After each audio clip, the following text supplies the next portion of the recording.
बिस्मिल्लाहिर्रहमानिर्रहीम। हमारे पास है प्लूरा, ठीक है। लंग्स जो हैं वो कवर्ड होते हैं इन अ सैक।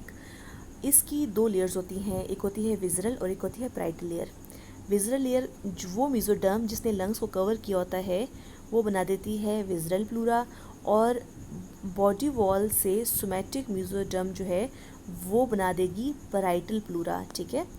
तो जो हमारे पास प्लूरा है उसकी जो विज़रल लेयर है वो रिसीव करती है autonomic nerve supply from the pulmonary plexus, इसीलिए ये सेंसिटिव टू स्ट्रेच है ओनली।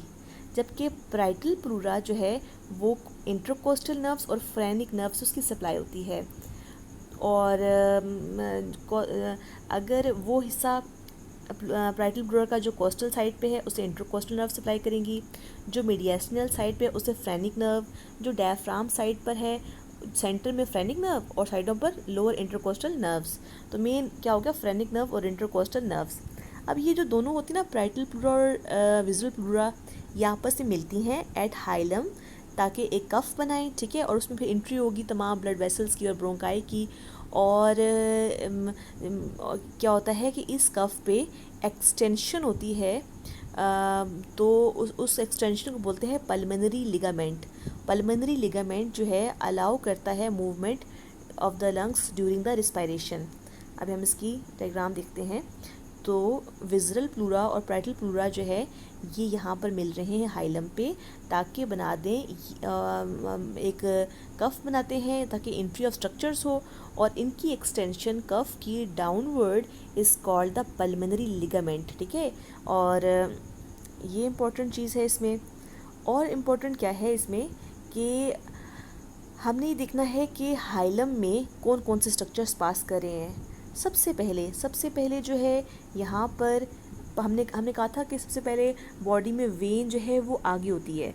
तो ये जो रेड नज़र आ रहा है ये पल्मोनरी जो है हमारे पास वेसल्स हैं, यानी ये पल्मोनरी जो है ये वेन है। तो हमें पता है वेन सबसे आगे होती हैं।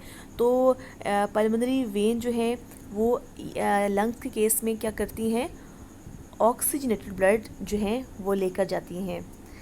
और इसमें ठीक है, पल्मोनरी वेन से जो ऑक्सीजनेटेड ब्लड है वो लंग्स से होता हुआ हार्ट में आता है। और उसके बाद जो स्ट्रक्चर है वो आता है ये वाला, this is the pulmonary artery. और पल्मोनरी आर्टरी जो है उसमें डीऑक्सीजनेटेड ब्लड होता है, ठीक है। तो सबसे पहले स्ट्रक्चर कौन सा होगा, पल्मोनरी हमारे पास वेन, उसके बाद पल्मोनरी आर्टरी, ये जो ब्लू है ये पल्मोनरी आर्टरी है, और सबसे आखिर में और इन दोनों के दरमियान में हमारे पास होता है ब्रोंकाई, ठीक है। अब राइट और लेफ़्ट में क्या फ़र्क है कि जो हमारे पास ये बस याद रखना है कि दोनों साइड पर जो है फ्रेनिक नर्व जो है वो ऊपर से पास करी होगी, यानी सामने से पास करी होगी। और जो आर्च ऑफ योटा है, आर्च ऑफ योटा ये वाला, ये जो है लेफ़्ट से पास करा होगा। और राइट में जो मेन चीज़ है वो है ए ज़ाइगस वेन। तो ए ज़ाइगस वेन जो है वो राइट के ऊपर से पास करी होती है, ठीक है।